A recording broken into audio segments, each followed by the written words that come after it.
بسم اللہ الرحمن الرحیم۔ السلام علیکم دوستوں، ادبستان میں خوش آمدید۔ اگر آپ ہمارے چینل پر نئے ہیں تو ہمارے چینل کو سبسکرائب کریں اور ساتھ موجود بیل آئیکن کو پریس کر دیں تاکہ آپ کو ہماری ہر اپڈیٹ پر وقت مل سکے۔ شکریہ۔ بسم اللہ الرحمن الرحیم۔ ملک شاہ سلجوق، مصنف اسلم راہی ایم.اے۔ جن دنوں ارسلان آمد کے نصرانی بادشاہ اپولس کے خلاف اور فخر الدولہ میاں فارکین کا محاصرہ کیے ہوئے تھا، ان دنوں انطاکیہ میں بھی حالات نے عجیب و غریب صورتحال اختیار کر لی تھی۔ انطاکیہ کو فتح کرنے کے بعد اسے ان علاقوں میں شامل کر دیا گیا تھا جن پر سلطان ملک شاہ سلجوقی کا چچا سلیمان بن قتلمش حاکم اور والی تھا۔ یہاں جو انتہائی بدقسمتی کی بات اٹھ کھڑی ہوئی وہ یہ تھی کہ حلب کا حکمران مسلم بن قریش انطاکیہ کے بادشاہ فردوروس سے تعاون کرنے پر اس سے سالانہ ایک مخصوص رقم حاصل کیا کرتا تھا۔ جب سلیمان بن قتلمش انطاکیہ کا بھی حاکم بن گیا تب وہی رقم حلب کے حکمران مسلم بن قریش نے سلیمان بن قتلمش سے بھی مانگی۔ سلیمان بن قتلمش کو مسلم بن قریش کے اس مطالبے پر سخت غصہ آیا، لیکن اس نے تحمل سے کام لیا اور مسلم بن قریش کو کہلا بھیجا کہ سلطان ملک شاہ کی اطاعت میرا اشعار ہے۔ اپنی قلم رو میں سلطان کی نیابت کرتا ہوں۔ میرے مقبوضات بشمول انطاکیہ میں سلطان ہی کے نام کا سکہ چلتا ہے اور سلطان ہی کا نام خطبوں میں پڑھا جاتا ہے۔ رہا سوال تمہیں رقم کی ادائیگی کا تو میں اس کے ادا کرنے کا ذمہ دار نہیں، کیونکہ فردوروس غیر مسلم تھا۔ وہ اگر تمہیں کوئی رقم ادا کرتا تھا تو اس کا ذاتی فعل تھا۔ میں اللہ تعالیٰ کے فضل و کرم سے مسلمان ہوں اور ایک مسلمان دوسرے مسلمان کو اس قسم کی رقم فراہم نہیں کرتے۔ مسلم بن قریش کو سلیمان بن قتلمش کا یہ جواب پسند نہ آیا، بڑا فروختہ ہوا اور اس نے انطاکیہ کے نواح میں چھاپے مارنا شروع کر دیے۔ سلیمان بن قتلمش نے اس کے جواب میں حلب پر حملہ بول دیا اور اس کے کئی نواحی علاقوں اور بستیوں کو تاخت و تاراج کر ڈالا۔ حلب کے نواح کے وہ لوگ جو سلیمان بن قتلمش کے لشکریوں کے حملے سے متاثر ہوئے تھے وہ مسلم بن قریش کی طرف تو نہیں گئے۔ وہ جانتے تھے کہ وہ ایک صغیر حاکم ہے۔ وہ سلیمان بن قتلمش کی خدمت میں حاضر ہوئے اور اپنے مال و اسباب کے لٹ جانے کی شکایت کی۔ سلیمان بن قتلمش ایسا رحم دل تھا کہ اس نے اسی وقت حکم دیا کہ ان لوگوں کے مال و اسباب ان کو واپس کر دیا جائے۔ چنانچہ وہ لوگ اپنا مال حاصل کر کے بخوشی اپنے گھروں کو لوٹ گئے۔ یہ صورتحال حلب کے حکمران مسلم بن قریش کے لیے ناقابل برداشت تھی، لہٰذا اس نے ارادہ کر لیا کہ وہ اپنی پوری طاقت اور قوت سے سلیمان بن قتلمش سے نبرد آزما ہو جائے گا۔ چنانچہ اس نے ایک بہت بڑا لشکر مجتمع کیا اور ساز و سامان کے ساتھ اس نے انطاکیہ پر حملہ آور ہونے کے لیے پیش قدمی شروع کی۔ سلیمان بن قتلمش بھی مسلم بن قریش کے ارادوں سے غافل نہ تھا۔ وہ بھی اس کا مقابلہ کرنے کے لیے دن رات اپنی جنگی تیاریوں میں لگا ہوا تھا۔ چنانچہ جب مسلم بن قریش اپنے لشکر کو لے کر انطاکیہ کے قریب پہنچا تو سلیمان بن قتلمش خم ٹھونک کر اس کے مقابلے پر آن کھڑا ہوا۔ انطاکیہ کے باہر ایک کھلے میدان میں دونوں لشکروں کا ٹکراؤ ہوا۔ عین اس وقت جب کہ جنگ اپنے عروج پر تھی، مسلم بن قریش کا ایک سرکردہ سالار مسلم بن قریش کے لشکر سے نکل کر اپنے ساتھیوں سمیت سلیمان بن قتلمش سے مل گیا۔ اس سے جہاں سلیمان بن قتلمش کو فائدہ ہوا اور اس کے لشکریوں کے حوصلے اور ولولے جوان ہو گئے، وہاں مسلم بن قریش کے لشکر میں ایک طرح کی افراتفری سی پھیل گئی، جس کے باعث مسلم بن قریش ہمت ہار بیٹھا اور میدان جنگ سے بھاگ کھڑا ہوا۔ حلب سے نکل کر انطاکیہ پر حملہ آور ہوتے وقت مسلم بن قریش نے اپنے پیچھے حلب میں حکمرانی کی ذمہ داری پوری کرنے کے لیے ایک عباسی امیر ابن حسین کو مقرر کیا تھا۔ سلیمان بن قتلمش کے ہاتھوں شکست کھانے کے بعد مسلم بن قریش نے بڑی تیزی سے حلب کا رخ کیا۔ اپنے آگے اس نے کچھ قاصد روانہ کر دیے اور حلب میں ابن حسین کو پیغام بھجوایا کہ اس کے پاس حلب میں جو لشکر ہے اسے لے کر باہر نکلے۔ میں سمجھتا ہوں کہ سلیمان بن قتلمش حلب کی دیواروں تک میرا پیچھا کرے گا۔ اگر وہ ایسا کرتا ہے تو حلب کے نواح میں کم از کم اس پر حملہ آور ہو کر میں اپنے آپ کو اپنے ساتھیوں کو محفوظ کر سکوں گا۔ لیکن مسلم بن قریش کی بدقسمتی کہ اس کے بھیجے ہوئے قاصد ابھی حلب میں ابن حسین کے پاس پہنچے بھی نہ تھے کہ راستے ہی میں سلیمان بن قتلمش نے اس کا تعاقب کرتے ہوئے اسے جا لیا اور مسلم بن قریش اور اس کے ساتھ جس قدر اس کے ساتھی تھے سب کو موت کے گھاٹ اتار دیا۔ اس طرح سلطان ملک شاہ سلجوقی کے چچا سلیمان بن قتلمش نے حلب کے حکمران مسلم بن قریش کا خاتمہ کر کے انطاکیہ کو حلب کی ترکتاز سے محفوظ کر دیا۔ ایک روز زوبا انطاکیہ کے قصر کے تاکستان میں بڑی پریشانی اور بے چینی میں ایک کونے سے دوسرے کونے کی طرف ٹہل رہی تھی کہ سکونتی حصے سے غریات نکلی۔ ایک پھلدار پودے کی اوٹ میں کھڑی ہو کر تھوڑی دیر تک وہ بڑی بے چینی میں ٹہلتی زوبا کی طرف دیکھتی رہی۔ آنکھیں کھنکاتے ہوئے اس نے اپنی موجودگی کا جب احساس دلایا تب زوبا ٹھٹک کر اپنی جگہ کھڑی ہو گئی۔ غریات مسکراتے ہوئے اس کے قریب آئی، اس کے شانے پر ہاتھ رکھا، پھر بڑے پیار میں وہ اسے مخاطب کرتے ہوئے کہہ رہی تھی، زوبا، میں نے ایک نئی بات سنی ہے۔ تھوڑی دیر پہلے اماں مجھے بتا رہی تھی کہ تم نے کہیں ان سے کہا ہے کہ یہاں انطاکیہ میں تمہارا جی نہیں لگتا۔ غریاد کے اس سوال پر زوبا کی گردن جھک گئی، منہ سے کچھ نہ بولی، بس خاموش رہی۔ غریاد نے اسے پھر مخاطب کیا، میری عزیز چھوٹی بہن، یہ میرے سوال کا تو جواب نہیں ہے، میں تو تمہارے منہ سے کچھ سننا چاہتی ہوں۔ کیا انطاکیہ میں کسی نے تمہاری دل شکنی کی ہے جو تمہارا جی یہاں سے نہیں لگتا؟ کیا کسی نے تمہاری تباہ کے خلاف کوئی بات کہہ دی ہے جو تم انطاکیہ سے فرار ہونا چاہتی ہو، یا انطاکیہ سے باہر تم کسی کو چاہنے لگ گئی ہو اور کسی سے محبت کرنے لگی ہو جس کی بنا پر انطاکیہ میں تمہارا جی نہیں لگتا؟ دیکھو، میں تمہاری نسبی بہن نہ صحیح لیکن حالات اور وقت نے ہم دونوں کے درمیان ایک رشتہ ضرور قائم کر دیا ہے۔ اس رشتے کے تحت میں تمہاری بڑی بہن ہوں۔ بڑی بہن ماں کی جگہ ہوتی ہے۔ اپنا کوئی بھی راز مجھ سے چھپانے کی کوشش مت کرنا۔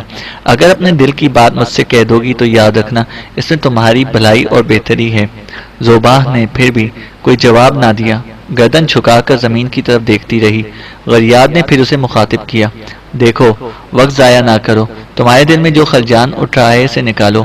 تمہارے دل میں وہ راز جو منکشف ہونا چاہتے ہیں انہیں عیاں کر دو، ہلکی پھلکی ہو جاؤ، میرے سامنے اپنا مدعا رکھو۔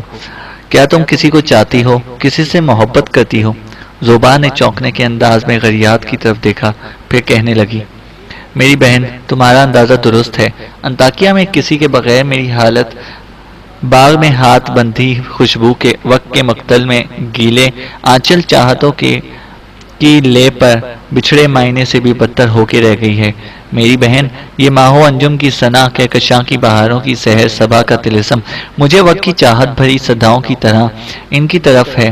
ان کی محبت ہی میرے لیے لمس تازہ اور مرہم نو روز ثابت ہو سکتی ہے۔ ان کے میں موج رواں پر بنا بے شباب نقش ہوں۔ میرے بہن، ان کا متین لہجہ، ان کی خود اعتمادی، ان کی نپی تلی چال اور ان کے اٹھنے کا انداز میری جان کا روح بن کے رہ گیا ہے۔ جب سے میں نے قدم بلوغت کی سیڑھی پر قدم رکھا ہے میں نے پہلی بار انہیں چاہا ہے، اور اب وہی میرے لیے صبح کاذب میں تنہا چمکنے والے ستارے سے بھی زیادہ اہمیت رکھتے ہیں۔ ان کی شخصیت کی میرے اندر خاموشی، محبت، دبی دبی چاہت کے چراغ روشن کر دیے ہیں۔ اب وہی میری زندگی کا ارتکاز، میری زندگی کے افق کا روشن ستارہ اور میری زیست کے حاشیوں کی چاہت شفق ہیں۔ کاش کوئی انہیں بتا دے کہ ان کے بنا میں نرم دو کی اجڑی مانگ سلگتی ریت پر لکھی تحریر پر سرابوں کا سمندر بھولے بسے گیتوں کی گریا زاری ہوں۔ ان کی بنا پر میری ذات جہنم زار ہو کے رہ جائے گی۔ کاش کوئی ان تک میرا یہ پیغام پہنچا دے کہ اب وہی میرے لیے وصال رتوں کی پہلی دستک، رفاقتوں کا سنہری سورج ہے، وہی میرے لیے گمبھیر اندھیروں میں چاہت کے جگنوں ہیں۔ کاش کوئی انہیں یہ خبر بھی دے دے کہ میرا مرمری جسم، بھرے گال گداز تن، بے مثال حسن، میرے جمال کا پرافشانی، میرے چوڑی کی کھنک، میرے بستر کی مہک، میرا ریشمی تبسم، میرا حریری جسم، پھول چہرہ، ستارہ سی جبین، ان کے بغیر آتش ہجراں پامال و پر آشوب نا امیدوں اور کار غفلت سے بھی زیادہ بدتر اور ہولناک ہیں۔ زوبا جب خاموش ہوئی تو بے بنا خوشی کا اظہار کرتے ہوئے ہلکا سا کہکا غریاد نے لگایا۔ پھر زوبا کو مخاطب کرتے ہوئے کہنے لگی، تم نے بڑے عمدہ، اچھے اور پرکشش الفاظ میں اپنا مدعا بیان کیا، اپنی ذات کی حالت عیاں کر دی، لیکن اس قدر لمبی چوڑی تمہید باندھنے کے باوجود تم نے یہ تو بتایا ہی نہیں، یہ تو انکشاف کیا ہی نہیں کہ وہ کون ہے جو تمہاری چاہت اور محبت کا مرکز ہے، کہاں ہے، کیسے ریشمی دھاگوں کی طرح تم اس کی محبت میں الجھ کے رہ گئی۔ غریاد کی اس گفتگو سے زوبا کے چہرے پر بھی ہلکا سا تبسم نمودار ہوا۔ کہنے لگی، غریاد میری بہن، تم جان بوجھ کر کیوں میری زبان سے اگلوانا چاہتی ہو؟ جنہیں میں نے پسند کیا ہے، جن سے میں نے محبت کی ہے، انہیں تم بھی اچھی طرح جانتی ہو۔ غریاد نے پھر ہلکا سا ایک کہا لگایا اور کہنے لگی، اگر تمہارا اشارہ امیر ارسلان کی طرف ہے تو پھر میں سمجھتی ہوں کہ امیر ارسلان انتہا درجے کا خوش قسمت انسان ہے جسے تم جیسی خوبرو لڑکی کی محبت میسر آ رہی ہے۔ اس موقع پر زوبا نے خدشات کا اظہار کرتے ہوئے کہنا شروع کیا، غریاد بہن، تمہارا کہنا درست ہے، لیکن امیر ارسلان کی نسبت میں زیادہ خوش قسمت اور خوش بخت ہوں۔ اگر مجھے ان کی محبت اور چاہت مل جائے، لیکن انہوں نے کبھی اس نظریے سے میری طرف دیکھا ہی نہیں، کبھی اس موضوع پر گفتگو کی ہی نہیں۔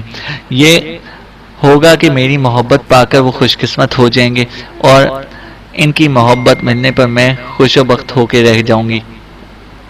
اب میں سوچتی ہوں کاش نیشا پور میں رہتے ہوئے میں نے کم از کم اشاروں کنائیوں ہی میں ان پر عیاں کر دیا ہوتا کہ میں انہیں چاہتی ہوں، ان سے محبت کرتی ہوں، لیکن میری بدقسمتی میں ایسا نہ کر سکی۔ زوبا جب خاموش ہوئی تو سوالیہ سے انداز میں اس کی طرف دیکھتے ہوئے غریاد نے پوچھ لیا، زوبا میری بہن، اگر نوبت یہاں تک پہنچی ہوئی ہے تو پھر تم نے نیشا پور سے یہاں آ کر انطاکیہ میں رہنے کو کیوں ترجیح دی؟ میں، اماں اور ابا تو کسی بھی صورت یہاں نہیں آنا چاہتے تھے، تمہاری وجہ سے ہمیں نیشا پور سے یہاں انطاکیہ آنا پڑا، ورنہ خدا گواہ ہے نیشا پور کے مقابلے میں انطاکیہ کو ہرگز پسند نہیں کرتی۔ اگر تمہیں امیر سے محبت ہو چکی تھی تو پھر وہیں رہتی، یہاں انطاکیہ میں آنے کی کیا ضرورت تھی؟ تمہیں خبر نہ تھی انطاکیہ میں رہتے ہوئے تم امیر سے دور ہو جاؤ گی، تمہاری محبت اور چاہت گوہر میں کھو کر رہ جائے گی۔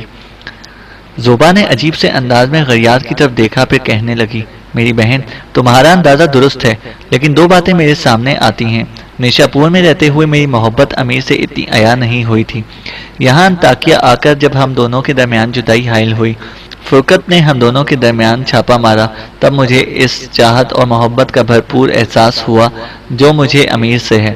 اور پھر انطاکیہ کی طرف آنے کی وجہ یہ بھی تھی کہ میرا اندازہ تھا کہ چونکہ امیر ارسلان انطاکیہ پر حملہ آور ہو رہے ہیں اور میں وثوق سے کہہ سکتی ہوں کہ امیر ہر صورت میں انطاکیہ کو فتح کر لیں گے، اور انطاکیہ کو فتح کرنے کے بعد امیر ہی کو انطاکیہ کا حاکم مقرر کر دیا جائے گا۔ اس بنا پر میرا اندازہ تھا کہ میں انطاکیہ میں امیر کے پاس رہتے ہوئے کسی نہ کسی روز ان پر محبت ظاہر کر دوں گی، لیکن میری بدقسمتی ایسا نہ ہوا۔ امیر انطاکیہ کو فتح کرنے کے بعد یہاں سے چلے گئے، اور میرے دل، میرے من اور میرے ضمیر اور میرے جسم کے ایک ایک روئے میں ان کی محبت اور ان کی چاہت کے الاؤ بھڑک اٹھے۔ غریاد تھوڑی دیر تک خاموش رہ کر کچھ سوچتی رہی، پھر زوبا کو مخاطب کرتے ہوئے کہہ رہی تھی، زوبا میری بہن، اگر تمہاری حالت یہاں تک پہنچ چکی ہے تو کم از کم تم نے مجھ سے ہی اس کا اظہار کر دیا ہوتا، آخر میں تمہاری بڑی بہن ہوں، مجھ پر تم نے اعتماد کیا ہوتا۔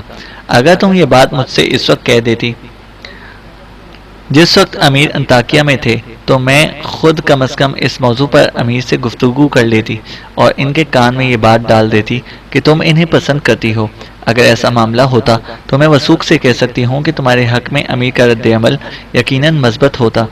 بہرحال تمہیں فکر مند ہونے کی ضرورت نہیں، اس موضوع پر میں پہلے ابا سے بات کروں گی اور انہیں کہوں گی کہ وہ خود اس موضوع پر لیاقت سے بات کریں، لیکن ساتھ ہی تم مجھے یہ بھی بتاؤ کہ اب تمہارا کیا ارادہ ہے؟ کیا تم انطاکیہ میں رہنا پسند کرو گی یا نیشا پور؟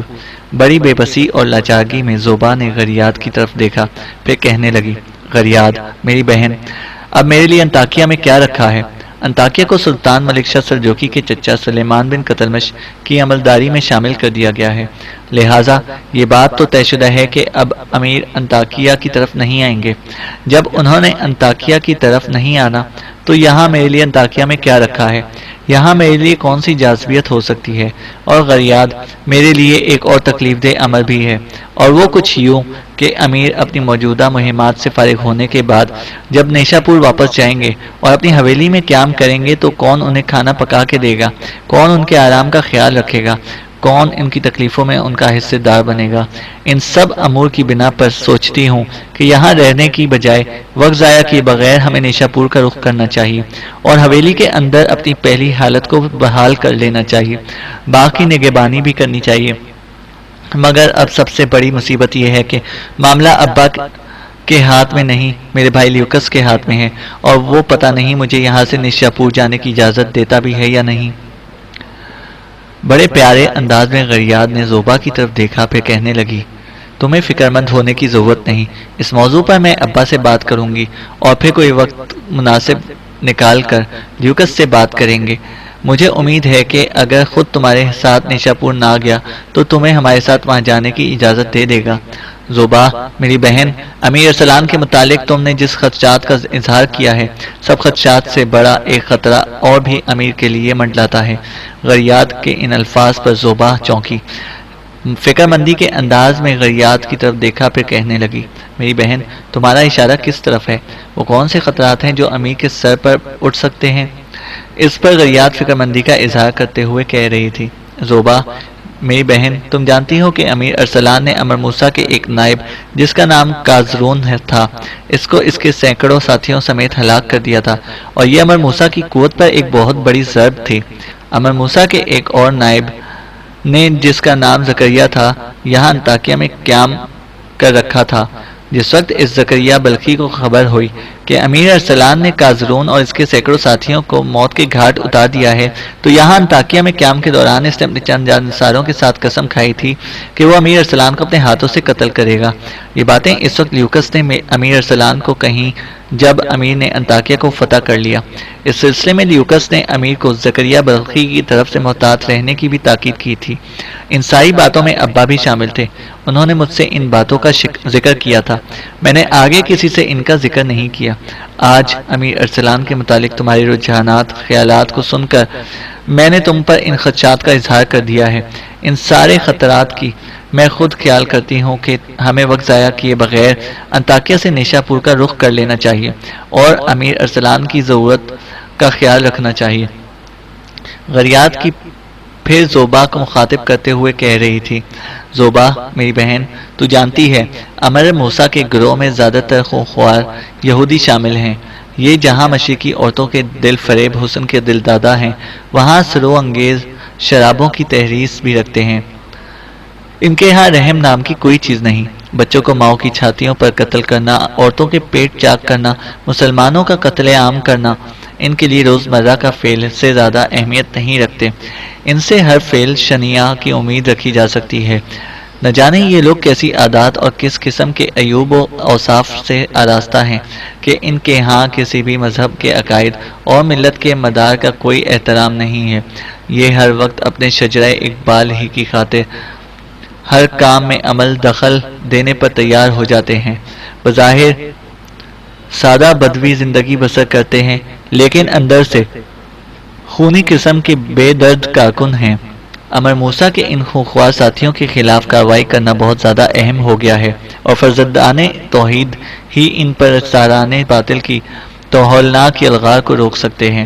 میں سمجھتی ہوں سلطان ملک شاہ سلجوقی ایک بلند ہمت قوی ارادوں کا مالک ہے، سپاہ گری کی قابلیت بھی انتہا درجے کی رکھتا ہے، اور پھر جیہوں اور سیہوں سے دجلہ و فرات اور دجلہ و فرات سے نیل کے ڈیلٹا تک سب لوگ جانتے ہیں کہ سلطان ملک شاہ سلجوقی زبردستوں کے لیے برق کی سونتی ہوئی تلوار اور زیر دستوں کے لیے ہرز جان ہے۔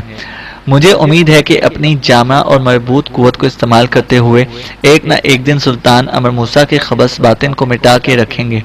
میں نے تم پر خدشات کا اظہار تو کر دیا ہے، لیکن میری بہن تم زیادہ فکر مند نہ ہونا۔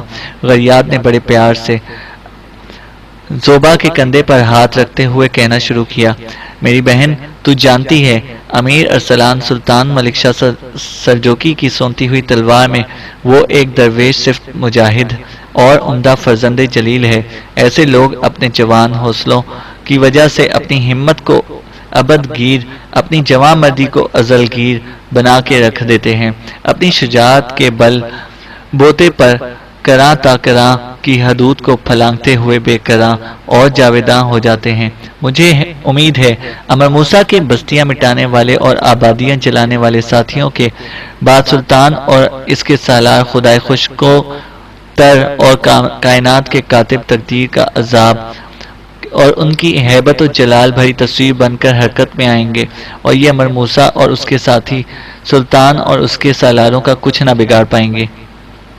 تھوڑی دیر کے لیے غریاد پھر سوچتے ہوئے دوبارہ کہہ رہی تھی، زوبا میری بہن، تم فکر مند نہ ہونا، میں ابھی جا کے اس موضوع پر ابا سے بات کرتی ہوں، تم مجھ سے ذرا علیحدہ ہو جانا تاکہ خلوت میں مجھے ابا سے اس موضوع پر گفتگو کرنے کا موقع مل جائے، اور پھر میں ابا سے یہ بھی کہوں گی کہ جلد کوئی مناسب موقع جان کر تمہارے بھائی سے اس موضوع پر بات کریں۔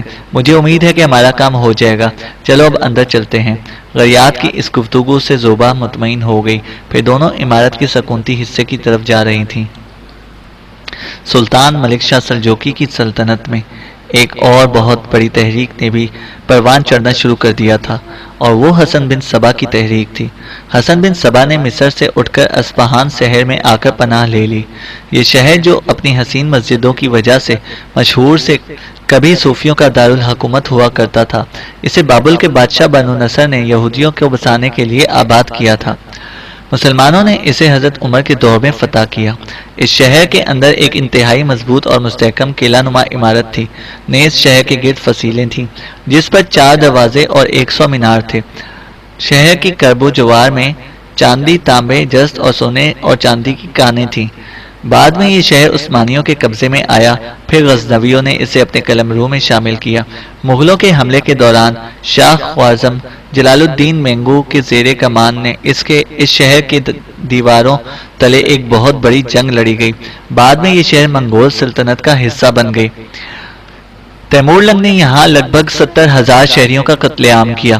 اس کے بعد کئی حکمرانوں نے یہاں کے باشندوں کا قتل عام کیا، یہاں تک کہ نادر شاہ کے عہد میں جا کر اس شہر میں کہیں امن و امان قائم ہوا۔ تاریخ کے اوراق میں اس شہر کو پہلی بار کسی حکومت کا مرکزی شہر بننے کا شرف عباس اول کی عہد میں حاصل ہوا۔ اس نے شہر کو خوبصورت بنا دیا۔ اس نے دریائے زندہ رود پر کئی خوبصورت پل تعمیر کرائے، ایک عالیشان مسجد بھی تعمیر کرائی۔ شاہ صفی اول نے اس پر چاندی کے پترے چڑھائے۔ بعد میں کئی حکمرانوں نے یہاں خوبصورت عمارتیں تعمیر کروائیں، جن میں شاہی محلات، کاروان سرائے، قلعہ اور مدرسے شامل تھے۔ اب ہاں سوال یہ اٹھتا ہے کہ آخر سلطان ملک شاہ سلجوقی جیسے باجبروت حکمران کے دور میں اس قسم کی سازشیں اور تحریکیں کیسے جنم لیتی رہیں؟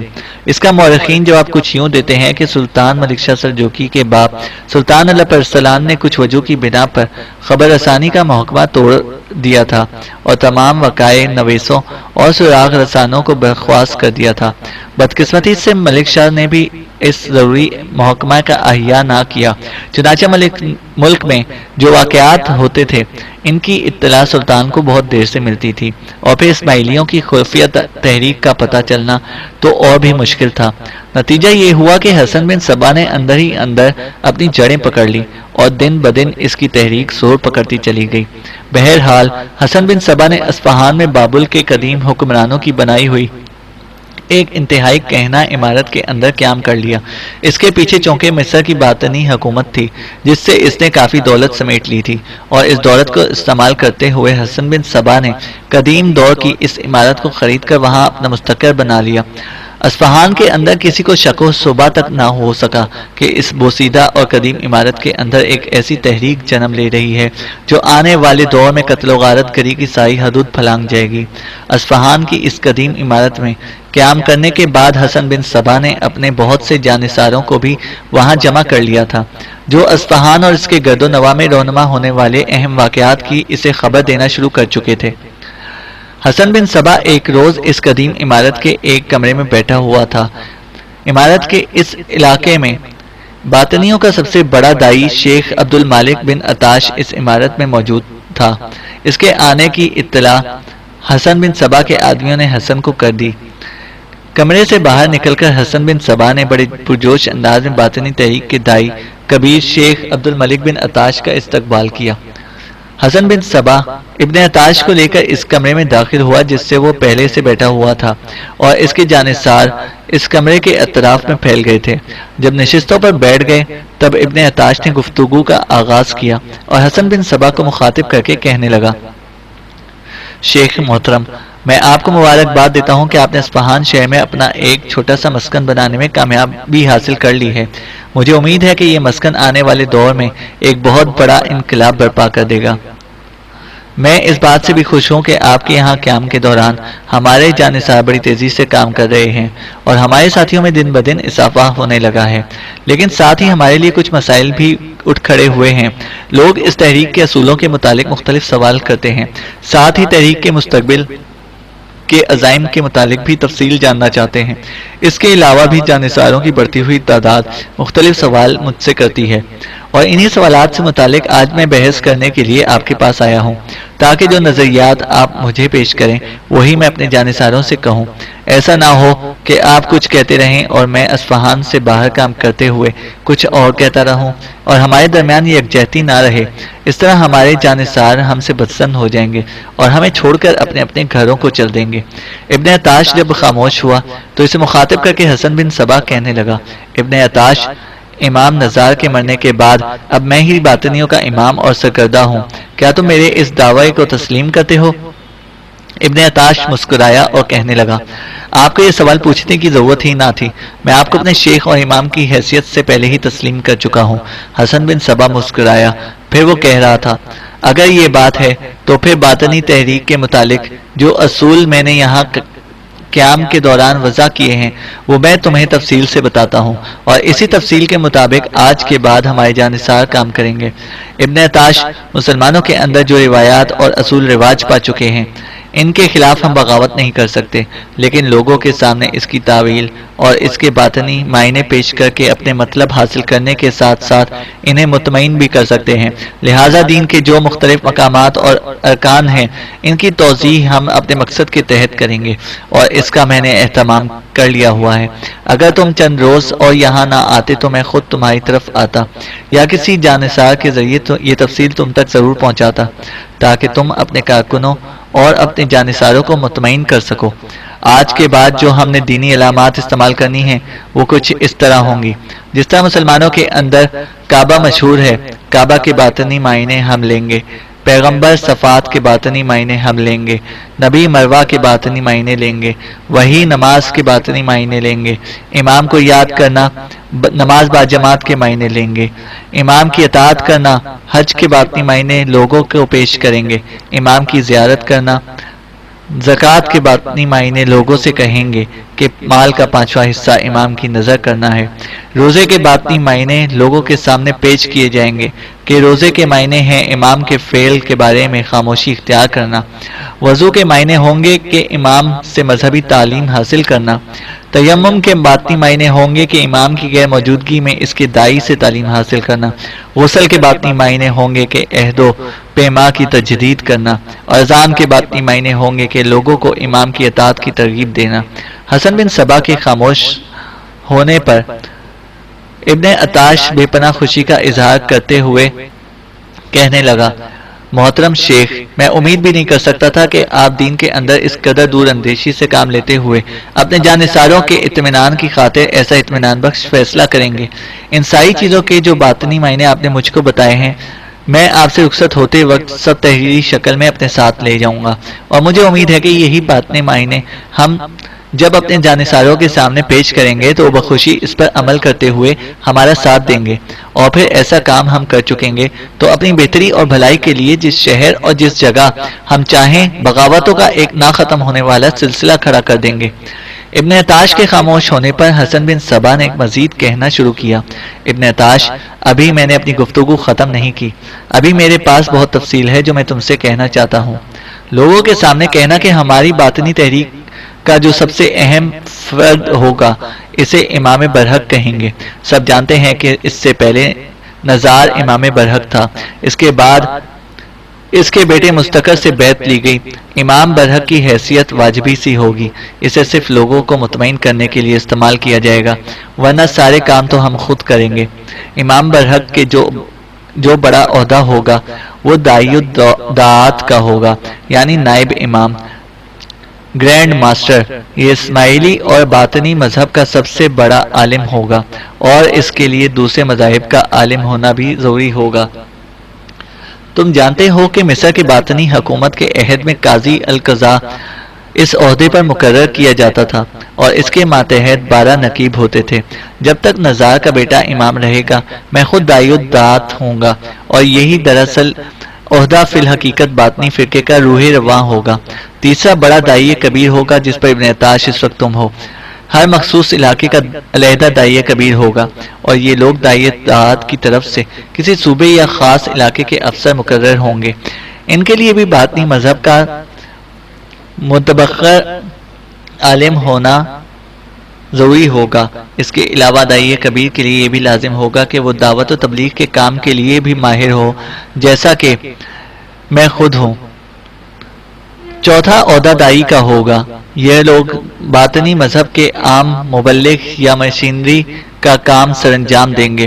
وہ تمام بلاد اسلام میں پھیلے ہوئے ہوں گے اور بالعموم خفیہ طور پر اپنے مذہب کی اشاعت کرتے رہیں گے، اور ان کو اختیار بلکہ حکم ہوگا کہ مذہب کے ہر حکم کی تعویل کریں۔ پانچواں عہدہ رفیق کا ہوگا۔ یہ ایسے راسخ العقیدہ ہوں گے جو داعی الدعات کے نزدیک بے حد قابل اعتماد ہوں گے۔ ان کو سلسلہ کے تمام رازوں سے آگاہ کر دیا جائے گا۔ چھٹا عہدہ لسیق کا ہوگا۔ یہ ابتدائی درجے کے مرید ہوں گے۔ ساتواں عہدہ فدائی کا ہوگا۔ یہ وہ راسخ العقیدہ مرید ہوں گے جو امام، نائب امام، داعی الدعات کے ادنیٰ اشارے پر جان دینے کو ہنسی کھیل سمجھتے رہیں گے۔ یہی لوگ ہماری حقیقی قوت اور پشت پناہ ہوں گے، اور ہمارے حکم پر آنکھ بند کر کے ہر جائز اور ناجائز خطرناک سے خطرناک کام کر گزریں گے۔ ان کی ایسی تربیت کی جائے گی کہ جان بازی گویا ان کی گھٹی میں پڑی ہو۔ یہ فی الحقیقت دہشت گردوں کا ایک گروہ تھا جس کو حسن بن صبا نے بڑی محنت سے منظم کیا، اور نہ صرف اس نے خود بلکہ اس کے جانشینوں نے بھی اس سے عالم اسلام کی اہم شخصیات کو قتل کرانے کا کام لیا۔ یہ چھری بند خونخوار گروہ تقریباً 200 سال تک عالم اسلام میں دہشت کی علامت بنا رہا۔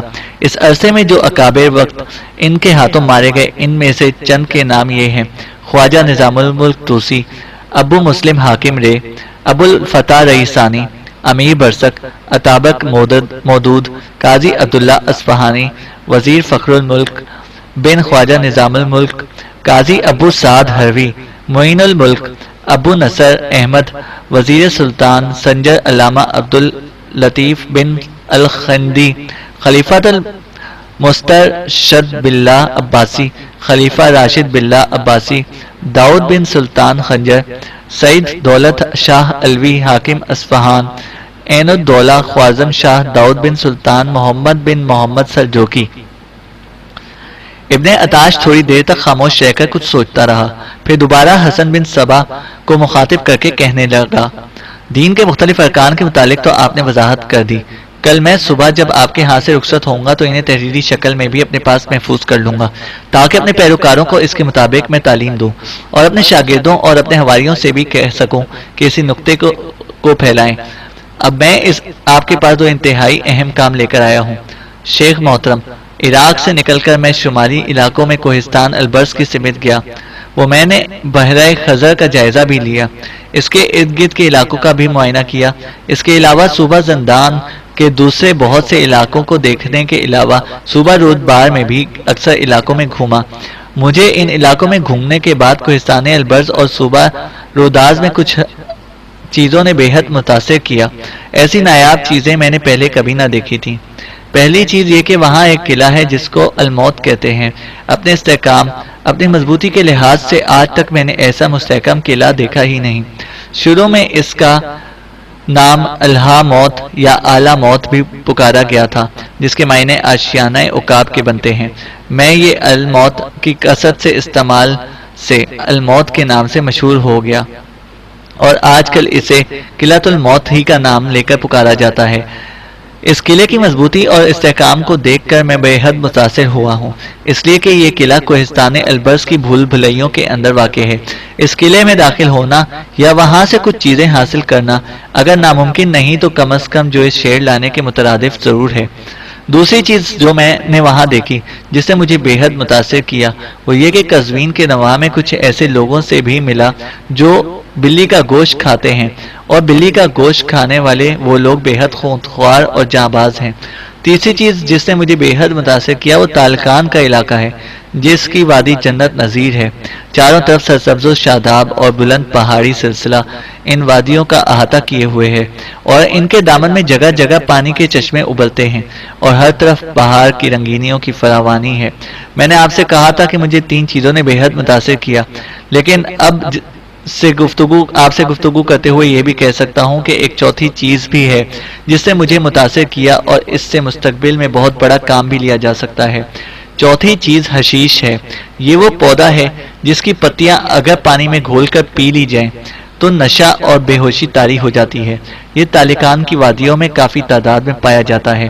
قلعۃ الموت کے آس پاس بھی میں نے دور دور تک حشیش کے پودے پھیلے ہوئے دیکھے ہیں جو خوردرو ہیں۔ حسن بن صبا کی حالت سے لگتا تھا کہ وہ ابن عطاش کی گفتگو سے بڑا محظوظ ہوا۔ کچھ دیر سوچتا رہا، پھر ابن عطاش کو مخاطب کر کے کہنے لگا، میرے عزیز، تو نے میرے خیالات کا رخ ہی اکثر بدل کر کے رکھ دیا ہے۔ میں سمجھتا ہوں کہ تیرا آنا میرے لیے مبارک ہے، اس لیے کہ تو نے کافی حد تک میری مشکلات کو آسان کر دیا ہے۔ پہلے یہ بتاؤ کہ قلعہ جس کا نام تم نے الموت بتایا ہے، اس کا موجودہ حاکم کون ہے؟ کس نے اس قلعے کو تعمیر کیا، اور کیا اس قلعے کو حاصل کیا جا سکتا ہے؟ ابن عطاش نے کچھ سوچا پہ کہنے لگا، قلعۃ الموت کا موجودہ حاکم اور والی ایک شخص مہدی علوی ہے۔ بڑا سادہ لو شخص ہے، دلیر اور بہادر بھی ہے۔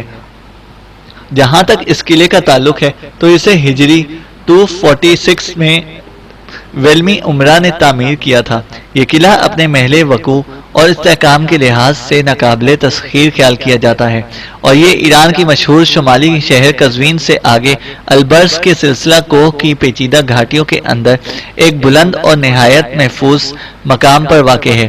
اس کے قرب و جوار میں تالکان کی جنت نظیر وادیاں ہیں، اور چاروں طرف سبزہ ہی سبزہ دکھائی دیتا ہے۔ ابن عطاش کے خاموش ہونے پر حسن بن صبا نے فیصلہ کن انداز میں کہا، اگر کبھی مجھے استطاعت ہوئی اور جس تحریک کا میں نے بیڑا اٹھا رکھا ہے اس میں کامیاب ہو کر نکلا تو پھر میں ایک نہ ایک روز اس قلعۃ الموت کو ضرور اپنا کے رہوں گا۔ جہاں تک وہاں کے کچھ لوگوں کا بلیوں کے گوشت کھانے سے تعلق ہے تو یہ بہت اچھی خبر ہے۔ ہم نے اپنی تحریک میں جو فدائی کا عہدہ مقرر کیا ہے ان سے ہم خونخواری کا ہی کام لیں گے۔ یہاں سے واپس جانے کے بعد جو لوگ تمہاری تحریک میں شامل ہونے اور ان عہدوں کو تقسیم کر دو، اور جن لوگوں کو فدائی مقرر کرو ان کو بلی کا گوشت کھلانا شروع کر دو تاکہ وہ خونخواری میں اپنا جواب نہ رکھیں، اور جس کی طرف بھی ہم انہیں اشارہ کریں ان پر درندوں کی طرح جھپٹ پڑیں اور اپنی جان تک کی پرواہ نہ کریں۔ جہاں تک قلعۃ الموت کے قرب و جوار میں تالکان کی جنت نظیر وادیوں کا تعلق ہے تو مطمئن رہو، ان وادیوں پر بھی قبضہ کرنا میں اپنی زندگی کا سب سے بڑا مقصد بنا کے رکھوں گا۔ جہاں تک تم نے حشیش کا ذکر کیا ہے تو یہ بھی ہمارے لیے بڑی سود مند ثابت ہوگی۔ ابھی میں اس کی تفصیل ظاہر نہیں کروں گا۔ ایک بار الموت نام کا قلعہ میرے قبضے میں آ گیا تو پھر دیکھنا میں تالکان کی جنت نظیر وادیوں کو کیسے استعمال کرتا ہوں۔ بلی کا گوشت کھانے والے جو فدائی تم تیار کرو گے ان سے کیا کام لیتا ہوں، اور حشیش کیسے میرے لیے سود مند ثابت ہوتی ہے۔ ابن عطاش، تو جانتا ہے کہ اپنے وقت کا ایک لاجواب اور بے مثال ساحر ہوں۔ اپنی ساحری کے ساتھ ساتھ جب میں ان چیزوں کو بھی استعمال کروں گا تو یاد رکھنا میں دنیا کا ایک نایاب شخص بن جاؤں گا۔ اس کے بعد حسن بن صبا نے ایک لمبا سانس لیا، دوبارہ ابن عطاش کو مخاطب کر کے کہنے لگا، تم ایک لمبا اور دشوار گزار سفر کر کے آئے ہو، تھکے ہارے ہوئے ہو۔ میں چاہوں گا کہ صرف آج کی شب تم میرے پاس قیام کرو، کل یہاں سے رخصت ہو جاؤ۔ دین کے ارکان کی جو توضیح میں نے تم سے کہی ہے وہ کل صبح تمہیں تحریری شکل میں مل جائے گی۔ وہ جا کے زیادہ سے زیادہ عقیدت مند بناؤ اور اپنے گروہوں میں تقسیم کرو، اور اتنی استطاعت اور قابلیت کے مطابق انہیں ان عہدوں میں بانٹتے رہو جن کا میں نے تم سے ذکر کیا ہے۔ اس کے ساتھ ہی کسی کو آواز دے کر حسن بن صبا نے اندر بلایا۔ ایک شخص اندر آیا تو اسے مخاطب کر کے حسن بن صبا کہنے لگا، میرے محترم ابن عطاش کو ساتھ لے جاؤ، ان کے کھانے اور ان کے قیام کا عمدہ اہتمام کرو۔ اس کے ساتھ ہی ابن عطاش وہاں سے اٹھ کر چلا گیا۔ رات اس نے وہاں بسر کی۔ دوسرے روز وہاں سے اٹھ کر وہ کوہستان البرز کی طرف چلا گیا۔ آمد شہر کو فتح کرنے کے بعد ارسلان نے اپنے لشکر کے ساتھ چند دن وہاں قیام کیا اور شہر کا نظم و نسق درست کرتا رہا۔ اس دوران دیار بکر کے حاکم فخر الدولہ نے میاں فارکین کا محاصرہ کر لیا ہوا تھا۔ میاں فارکین اور جزیرہ ابن عمر دونوں پر ابن مروان کی حکومت تھی۔ میاں فارکین کا استحکام ابن مروان کی نگاہوں میں ناقابل تسخیر تھا۔ شہر پر تابڑ توڑ حملے کرتے ہوئے فخر الدولہ نے اسے فتح کرنے کی کوشش کی لیکن ناکام رہا۔ آمد سے فارغ ہونے کے بعد ارسلان نے بھی میاں فارکین کا رخ کیا، ساتھ ہی سلطان کی طرف سے بھی کچھ کمک پہنچ گئی۔ پھر متحدہ لشکر نے تازہ دم ہو کر شہر پر حملے شروع کر دیے اور بڑی سختی سے شہر کا محاصرہ کر لیا۔ اہل شہر کی بدقسمتی کہ جس وقت ارسلان اور فخر الدولہ بڑی سختی سے شہر کا محاصرہ کیے ہوئے تھے، فصیل سے ایک پتھر شہر کے اندر آ گرا جس سے اہل شہر خوفزدہ ہو گئے اور اسی خوف اور ڈر کی وجہ سے انہوں نے شہر پناہ کا دروازہ کھول دیا، جس کے نتیجے میں ارسلان اور فخر الدولہ اپنے لشکر کے ساتھ شہر میں داخل ہوئے۔ شہر پر انہوں نے قبضہ کر لیا۔ ابن مروان میاں فارکین سے جزیرہ ابن عمر کی طرف بھاگ گیا۔ شہر کے خزانے سے جو کچھ حاصل ہوا اسے جمع کر کے ارسلان اور فخر الدولہ نے حفاظت کے لیے چند دستے بھی مقرر کیے۔ پھر ان دستوں کے ہمراہ فخر الدولہ کے بیٹے ابو منصور کی سرکردگی میں وہ سارا مال سلطان ملک شاہ سلجوقی کی طرف روانہ کر دیا گیا۔ جبکہ اپنے لشکر کے ساتھ ارسلان نکلا، میاں فارکین سے اس نے کوچ کیا اور بڑی برق رفتاری کے ساتھ جزیرہ ابن عمر کا رخ کیا۔ ارسلان نے جزیرہ ابن عمر کے قریب پڑاؤ کیا۔ وہ چاہتا تھا کہ لشکر کو آرام کرنے اور سستانے کا موقع فراہم کرے، اس کے بعد تازہ دم ہو کر شہر کی فصیل پر حملوں کی ابتدا کر دے۔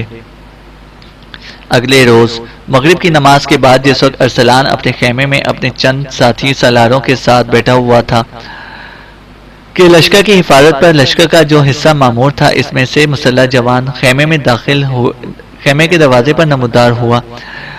اندر آنے کی اجازت چاہی۔ خیمے کے اندر مشعل کی مدھم روشنی میں جب ہاتھ کے اشارے سے ارسلان نے اسے اندر آنے کے لیے کہا تب وہ خیمے میں داخل ہوا۔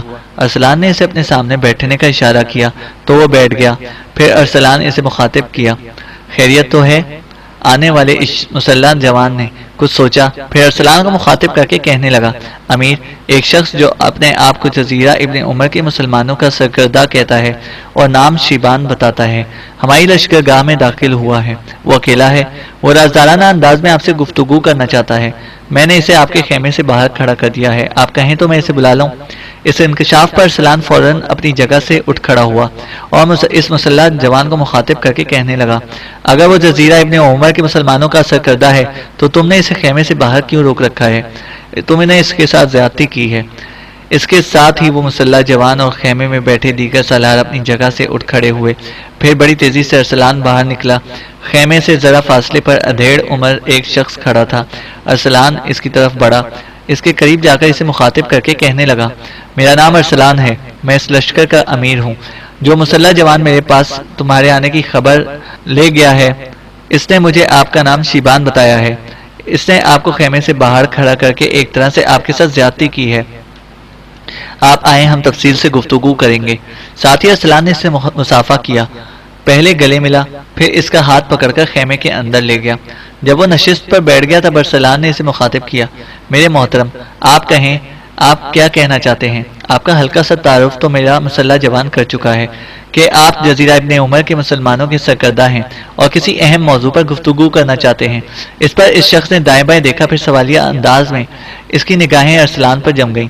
ارسلان کے چہرے پر مسکراہٹ نمودار ہوئی، پھر اسے مخاطب کر کے کہنے لگا، فکر مندی کی کوئی ضرورت نہیں، اس خیمے میں اس وقت کوئی فالتو آدمی نہیں ہے، یہ میرے سالار ہیں اور انتہائی قیمتی سے قیمتی راز کے متعلق بھی مجھے ان پر بھروسہ کیا جا سکتا ہے۔ آپ کہیں، کیا کہنا چاہتے ہیں؟ اس پر وہ شخص گلا صاف کرتے ہوئے بول پڑا، امیر ارسلان، بات کچھ یوں ہے کہ اگر آپ نے جزیرہ ابن عمر کو فتح کرنے میں تاخیر کی تو حالات بڑی تیزی کے ساتھ بد سے بدتر ہوتے چلے جائیں گے۔ میں پہلے آپ پر یہ انکشاف کروں کہ میاں فارکین اور جزیرہ ابن عمر کا حکمران ابن مروان ایک انتہا درجے کا غیر ذمہ دار اور ظالم اور غیر منصف شخص ہے۔ اس نے کبھی کسی کے ساتھ انصاف نہیں کیا، ظلم و بربریت برپا کر کے رکھی، دولت سمیٹنے کا بڑا ماہر ہے، چاہے وہ جس طرح بھی اسے حاصل کرنی پڑے۔ ساتھ ہی میں آپ پر یہ بھی انکشاف کروں کہ اس کے تعلقات عبد الملک بن عطاش سے بھی ہیں، جو باطنیوں کا نمائندہ ہے۔ یہودیوں کی تنظیم کے سربراہ امر موسیٰ کے نائب زکریا بلخی بھی اکثر و بیشتر اس کے پاس آتا رہا ہے۔ سردست جو خطرات منڈلا رہے ہیں وہ یہ کہ الرحا کا نصرانی بادشاہ کلپس ابن مروان کی مدد پر آمادہ ہے۔ آپ جانتے ہوں گے کہ میاں فارکین کی فتح کے بعد ابن مروان وہاں سے بھاگ کر یہاں جزیرہ ابن عمر میں آ چکا ہے۔ یہاں اس نے ایک بہترین لشکر ترتیب دے رکھا ہے، وہ آپ کے مد مقابل آنا چاہتا ہے۔ وہ اور اس وقت اس کو سب سے بڑی شہ مل رہی ہے، وہ باطنیوں کی دائی عبد الملک بن عطاش کے علاوہ امر موسیٰ اور الرحا کے بادشاہ کلپس کی طرف سے ہے۔ آج دن کے وقت الرحا کے عیسائی بادشاہ کلپس کی طرف سے ایک قاصد مروان کے پاس آیا تھا۔ اس قاصد کا تعلق یہودیوں کی تنظیم سے ہے اور یہ زکریا بلخی کا آدمی ہے۔ یہ شخص ابن مروان سے ملا اور پیشکش کی کہ وہ محصور رہ کر مسلمانوں کا مقابلہ کرے، اور اگر وہ پسند کرے تو الرحا کا بادشاہ کلپس ایک لشکر لے کر الرحا سے نکلے گا۔ باطنیوں کے دائی عبد الملک بن عطاش کے پاس جو خفیہ طاقت ہے اس کو بھی حرکت میں لایا جائے گا۔ یہودیوں کی تنظیم کے سربراہ امر موسیٰ کے پاس بھی خفیہ تنظیم کے طور پر بڑی مسلح طاقت ہے، اسے بھی وہ حرکت میں لا کر ابن مروان کی مدد پر آمادہ ہیں۔ الرحا کا بادشاہ عبد الملک بن عطاش اور امر موسیٰ کسی بھی صورت نہیں چاہتے کہ جزیرہ ابن عمر مروان کے ہاتھوں سے نکل کر سلطان ملک شاہ سلجوقی کے پاس چلا جائے، اس لیے کہ ان علاقوں میں عبد الملک بن عطاش اور امر موسیٰ کے آدمی پناہ لیتے رہتے ہیں، اور ابن مروان ان کی خاصی مدد بھی کرتا رہا ہے۔ آپ کا مسلح جوان میرا تعارف کرا چکا ہے کہ میرا تعلق جزیرہ ابن عمر کے مسلمانوں سے ہے، نام میرا شیبان ہے۔ یہاں آپ کی خدمت میں حاضر ہونے کا میرا مقصد یہ تھا کہ آپ شہر پر حملہ آور ہونے میں بالکل تاخیر نہ کریں، اس لیے کہ الرحا کی طرف سے قاصد آیا تھا، اسے ابن مروان نے واپس بھیج دیا ہے اور اس کے ہاتھ کہلایا ہے کہ الرحا کا بادشاہ کلپس الرحا سے نکل کر بادشاہ باہر کی طرف سے آپ پر حملہ آور ہو جائے۔ ساتھ ہی طے کیا گیا ہے کہ عبد الملک بن عطاش اور امر موسیٰ کے فدائی آپ کے لشکر پر شنجون آپ کو ناقابل شبخون مار کر آپ کو ناقابل تلافی نقصان پہنچائیں، تاکہ آپ جزیرہ ابن عمر کا محاصرہ ترک کر کے جانے پر مجبور ہو جائیں۔ یہاں تک کہنے کے بعد شیبان لمحہ بھر کے لیے رکا، کچھ سوچا، اس کے بعد سلسلہ کلام جاری رکھتے ہوئے وہ پھر کہہ رہا تھا، امیر ارسلان، اب آپ کے پاس آنے کا بڑا مقصد یہ ہے کہ ہم جزیرہ ابن عمر مسلمان اس سلسلے میں بڑے فکر مند ہیں۔ ہم کسی صورت یہ پسند نہیں کریں گے کہ الرحا کا نصرانی بادشاہ کی کوئی سازش ہمارے خلاف کامیاب ہو، لہٰذا جزیرہ ابن عمر کے مسلمانوں نے صلاح مشورہ کرنے کے بعد میں آپ کی خدمت میں حاضر ہوا ہوں۔ جس طرح شہر سے نکلا ہوں وہ میں ہی جانتا ہوں۔ شہر میں صبح سویرے سبزی اور پھل بیچنے والے داخل ہوتے ہیں اور سورج غروب ہونے سے تھوڑی دیر پہلے شہر سے نکلتے ہیں۔ میں ان کے ساتھ ہی بھیس بدل کر پھل فروشوں اور سبزی فروشوں کے ساتھ نکلا، کچھ دیر تک ان کے ساتھ گیا تاکہ مجھ پر کوئی شک نہ کرے۔ سورج غروب ہونے کے بعد میں ان سے علیحدہ ہوا اور یہاں آ کر آپ کے پاس آ گیا ہوں۔ ہم سب مسلمانوں نے یہ فیصلہ کیا ہے کہ کل عشاء کی نماز کے بعد شہر پناہ کا وہ دروازہ جس کے سامنے آپ نے پڑاؤ کر رکھا ہے وہ کھولا جائے گا۔ آپ اپنے لشکر کے ساتھ مستعد رہیے گا، اور جو ہی شہر پناہ کا دروازہ کھولے آپ شہر میں داخل ہو کر شہر پر قبضہ کر لیں۔ اس طرح الرحا کے نصرانی بادشاہ کلپس کی سازش ناکام ہو جائے گی۔ یہ کام آج رات نہیں کیا جا سکتا، اس لیے کہ میں اب شہر میں داخل نہیں ہو سکتا۔ کل صبح سویرے میں پھل فروشوں اور سبزی فروشوں کے بھیس ہی میں شہر میں داخل ہوں گا اور آنے والی شب کو اپنے کام کی ابتدا کریں گے۔ کچھ مسلح جوان عشاء کے وقت شہر پناہ کے دروازے کے محافظوں پر حملہ آور ہوں گے اور دروازہ کھول دیں گے۔ دروازہ کھلتے ہی آپ شہر میں داخل ہو کر اپنی کارروائی شروع کر دیں۔ لمحہ بھر کے لیے ارسلان نے مسکراتے ہوئے شیبان کی طرف دیکھا اور پھر کہنے لگا، میرے محترم، سب سے پہلے تو میں آپ کے ارادوں اور آپ کی اس ہمدردی کو سلام پیش کرتا ہوں۔ اس کے بعد جو لائحہ عمل آپ نے مرتب کیا ہے میں اسے تھوڑی سی تبدیلی چاہوں گا۔ میں لشکر کے ساتھ مستعد تو ضرور رہوں گا، لیکن شہر پر حملہ آور ہونے کے لیے ہمیں ایک وقت مقرر کر لینا چاہیے۔ اب مجھے اور میرے لشکریوں کو یہ جستجو رہے گی کہ نہ جانے آپ عشاء کی نماز کے بعد کس وقت شہر پناہ کا دروازہ کھولنے میں کامیاب ہوتے ہیں۔ اس سلسلے میں ایک تجویز پیش کرتا ہوں۔ اگر آپ کے دل کو لگے تو اس پر عمل کیجیے گا۔ جس وقت جزیرہ ابن عمر کی مسجدوں میں عشاء کی اذانیں ہوں، یا یوں سمجھیں کہ جس وقت جزیرہ ابن عمر میں کسی بھی مسجد کے اندر عشاء کی نماز کے لیے پہلی اذان سنائی دے، اسی وقت آپ کے آدمی حرکت میں آئیں، شہر پناہ کے آدمیوں پر حملہ آور ہو کر شہر کا دروازہ کھول دیں۔ اس کے بعد میں اپنی کارروائی مکمل کر لوں گا۔ یہ میں اس لیے کہہ رہا ہوں کہ کم از کم ایک وقت کا تعین ہوگا کہ جو ہی جزیرہ ابن عمر کی مسجدوں سے عشاء کی اذان کی صدائیں سنائی دیں، ہم نے اپنے کام کی ابتدا کر دینی ہے۔ اس طرح ہمارے خیال میں بہتر انداز میں اور زیادہ مستعدی کے ساتھ شہر میں داخل ہو کر اپنی کارروائی کر سکیں گے۔ بوڑھے شیبان کے چہرے پر مسکراہٹ نمودار ہوئی، کہنے لگا، امیر ارسلان، آپ کا کہنا درست ہے، بلکہ آپ نے جو تدبیر پیش کی ہے یہ زیادہ مؤثر ہوگی۔ بہرحال یہ امر طے ہے کہ عشاء کی پہلی اذان کے ساتھ ہی کارروائی شروع ہو جائے گی۔ شیبان جب خاموش ہوا تو کسی قدر مطمئن انداز میں اسے مخاطب کر کے امیر ارسلان کہنے لگا، میں جانتا ہوں آپ شہر کے ارد گرد سرگرداں رہے ہوں گے، تھکاوٹ محسوس کر رہے ہوں گے، آپ نے کھانا بھی نہیں کھایا ہوگا، لہٰذا میرا ایک چھوٹا سالار آپ کو اپنے ساتھ لے جائے گا، آپ کے کھانے اور آپ کے قیام کا بھی عمدہ بندوبست کرے گا، اور یہاں فجر کی نماز پڑھنے اور کھانا کھانے کے بعد رخصت ہو جائے گا۔ شیبان نے اس سے اتفاق کیا، پھر ارسلان کے کہنے پر اس کا ایک چھوٹا سالار شیبان کو اپنے ساتھ لے گیا۔